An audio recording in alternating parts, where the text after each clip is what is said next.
So, Colm, your real interest is not Manchester United, it is tennis. And there is a new superstar, has been born quietly, hatched almost overnight over the winter. Who is this guy and why is he so special? He's been bubbling up for a while, Gerard. This Carlos Alcaraz character from Murcia in Spain. There he is there on screen for the viewers, celebrating his immense weekend. Last week, he made Craig David's 7 days seem like an absolute joke. on Thursday, right, turned 19 and beat Cam Nari, British #1, last year's Indian Wells champion. Friday, beats King of Clay, Rafa Nadal, on clay in a 3-setter. Saturday, beats Novak Djokovic, the reigning French Open champion, the world #1, in a 3-set monumental 3.5-hour tussle. And then on Sunday, absolutely obliterates world #3, Alexander Zverev, in the final. All back-to-back. 19 and just beaten 2 legends in the world #3. And it's never been done on clay to beat Nadal and Djokovic one day after another. But this guy is the real deal. It wasn't like this was a flash in the pan of an amazing week for Alcaraz. Like, he's already won the Miami Open, which is another Masters 1000 event, so it's huge for your points for the end of season. ATB finals when the top 8 players in the world face up against each other, which has been known as, you know, the 5th Grand Slam, really. And at the moment, he's second in that race to get to that, so he's in pole position to play in the ATP finals. He won the Miami Open, which is actually on hard court too, so that's another surface that he's excellent on. And on the way to winning that, he beat Stefanos Tsitsipas, which was last year's Roland Garros runner-up, one of the best players in the world as well. And before that, this year too, he won the Barcelona Open and he won in Rio as well. Again, beating top players on the way, like Tsitsipas again, Matteo Berrettini, who was last year's Wimbledon runner-up, and Diego Schwartzman. This guy has it all. The quotes coming from the players that he's beaten over the last few days. Alexander Zverev saying that right now, he was directing it to Alcaraz in his loser speech, which was, "You are the best player in the world right now." And Alcaraz has been the best player in the world definitely since the Australian Open in January, when Rafa Nadal won his 21st Grand Slam against Daniil Medvedev. Since then, Alcaraz has been absolutely monumental. Djokovic said that he's breaking all sorts of records. He's the best player in the world this year, no question with that. That was after he lost the semi-final against him on Saturday. Nadal said he's not surprised by how brilliant Alcaraz has been. He's known Alcaraz for a long, long time. And the thing with him is, if you just go on YouTube and watch his highlights from those games that I mentioned, the Zverev, Djokovic and Nadal match, this guy is absolutely everything. He's the fastest player on tour. He's an absolutely brutal set of ground strokes in the forehand and backhand side. He has a really deft touch. Dinks a lot of balls over the net when players are in the back of the court waiting for his thunderbolt of a forehand or a backhand. He's just messing with players the whole time. He's the complete player and he's just turned 19. Probably the only question is his serving precision, but he actually has a brilliant topspin serve as well that, again, just completely bamboozles his opponents. They go way too wide out in the court. By the time they get it back to him, he's just firing the forehand into the far side of the court. The only thing now that he really has to prove is, can he do a best of 5? Because everything I mentioned there, those 4 tournaments that he's won this year, they've all been best of 3. Well, I just looked up his Australian Open results and he was beaten by Berrettini. No shame in that. Berrettini's one of the best hardcore players in the world, and that was the best. That was a 5-setter. It went to the 5th. It went to the 5th. It went to the tiebreak in the 5th. Yeah, exactly, yeah. And last year he got to the US Open quarter-final and he was the youngest player to do that in the Open era. So he's well on course. He's very young. I think in terms of winning 2 Masters 1000 events, the only player to do it younger than he was his hero, Nadal, who he beat the other day. And Berrettini went all the way to the semis where he was beaten by Nadal. So, like, his form line, even from the Australian Open, is decent, you know.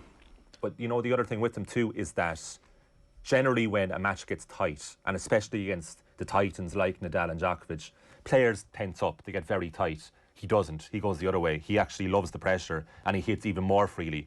And he feeds off the energy of the crowd. But his record this year in 2022 has been incredible. 28 wins, 3 losses. That's a 90% win record. And 8 of his last 9 victories have been against top 10 players. So he relishes the big event. And I think for, you know, like, I've been coming on here for about 3 years talking about tennis, and inevitably we always talk about the big 3 in the men's side. Nadal, Djokovic, Federer, who's essentially finished now. And we're always talking about, well, is there anybody to contend with them? And you have Medvedev now, who won the US Open last year. You have Dominic Thiem, who won it the year before. Alexander Zverev is always thereabouts. Tsitsipas has got to a final. But they all those 4 players who would be probably the closest, along with Berrettini, to actually challenge the big 3, they're all probably missing something. Medvedev is the best of them. even he consistently is probably missing the absolute, cross-sport appeal of the big three.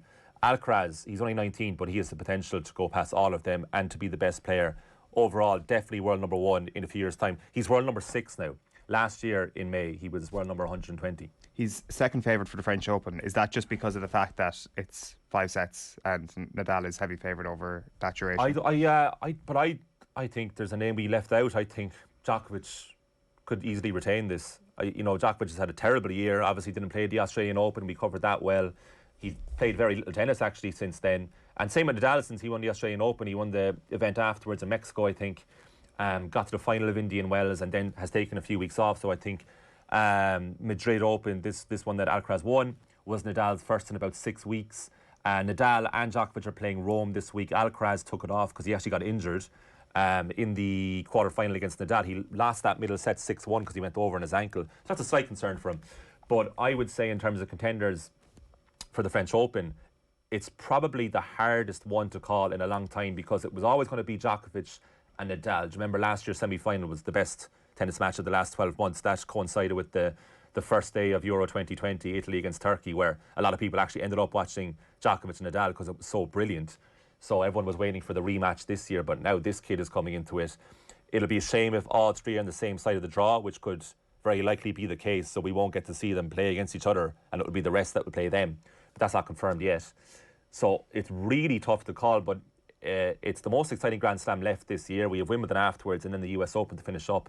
But because Nadal, obviously king of clay, Djokovic is the reigning French Open champion, and now you have this kid coming on the scene who you could argue is, definitely the best player in the world in current form, but maybe has the best all-round game in tennis, possibly. Right. He's just absolutely brilliant at everything he does, and it'll be really interesting to see if he has the longevity of the two lads. And what about grass? Do we think the grass One in the hard thing we're not courts? sure of, he lost in the second round last year in Wimbledon. We're just not sure of that. But the exact same thing was said about Nadal.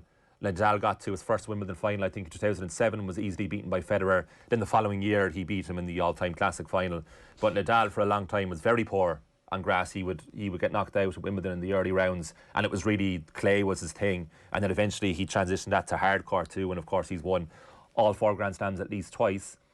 So that's definitely in Alcaraz's ability to do that. I mean, as I said, the 2 1,000 Masters events that he's won this year have been on clay and hard court, so he's just missing grass, which is really a tiny portion of the season. It's just that obviously it happens when Wimbledon happens. Yeah, and just a reminder too, because it's easy to forget, Alexander Zverev is the guy who there's an investigation hanging over after allegations by an ex-girlfriend. Horrific domestic abuse allegations were made against him. The ATP have announced an investigation but have yet to reveal any progress in that investigation. They announced it last October. Yeah. This is now, just had to check the date, the 10th of May. And I don't know, this is kind of dragging their heels, it appears, over that. Of course, Zverev maintains he's innocent of all the abuse allegations, but he's also the guy who screamed at the umpire. That was Mexico, wasn't it? And banged his racket off the... Yeah, we covered that. The 3 of us, he did worse than that. Remember that morning seeing that video, and I was thinking, when was this from? And it was overnight. That was insane. He just missed the umpire's legs, but... So tennis needs somebody other than him to be reaching finals and good. Yeah, and I think it is getting a bit awkward with him because he's an excellent player. He's world number 3 and previous Grand Slam finalist, was 2 points away from winning the US Open in 2020. Brilliant player. And I think the awkward thing is he's always in contention. He's always getting into the last 8 for our final of events. There's a big element in the room. And tennis, as usual, just does itself no favours in the way it conducts itself. And in all matters, not just the Zverev case. But as you say, look, the investigation is underway. It's still happening. And as you also say, Zverev maintains his innocence. All right. Alcaraz, he's your hero?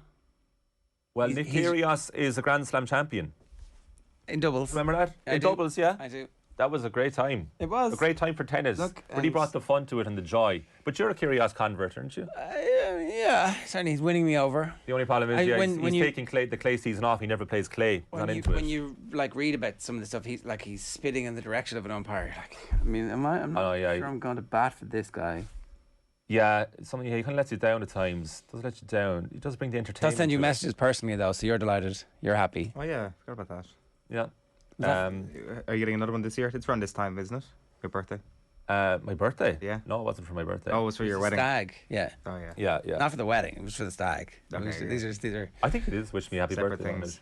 I don't think he was listening to the instructions. But yeah, Alcaraz, no, he's so enjoyable to watch. And I honestly would encourage anybody to just look it up on YouTube. And like, he's such a big following. I was seeing the figures on those videos, the highlights of Nadal, Djokovic and Zverev. They all have 1 million plus views each. Like, you know, tennis is really loyally followed around the world, and this guy is a lot of people's heroes already. Just the way he plays, because it's not attritional stuff. He's just gung-ho, and his precision on the ground strokes is just unbelievable. Even like, you should actually check out the point to win the match against Nadal. He was way out of the court. Nadal had a net volley which he put in, and it was, you know, that was for any other player that would have gone in, and that would have been the point for Nadal. Alcaraz sprints back and then just top spin forehand into the far right corner, and Nadal just put his head down and was like, fair play. You know, incredible. It was the first time he beat Nadal, actually. He had lost to him in the Indian Wells semi-final earlier in the year. So he's his hero. He beat Nadal. Nadal's not surprised. And these guys, look, these guys are getting jealous. Like, Djokovic and Nadal don't like this. They don't like this kid coming on the scene. Good. So it's nicely competitive.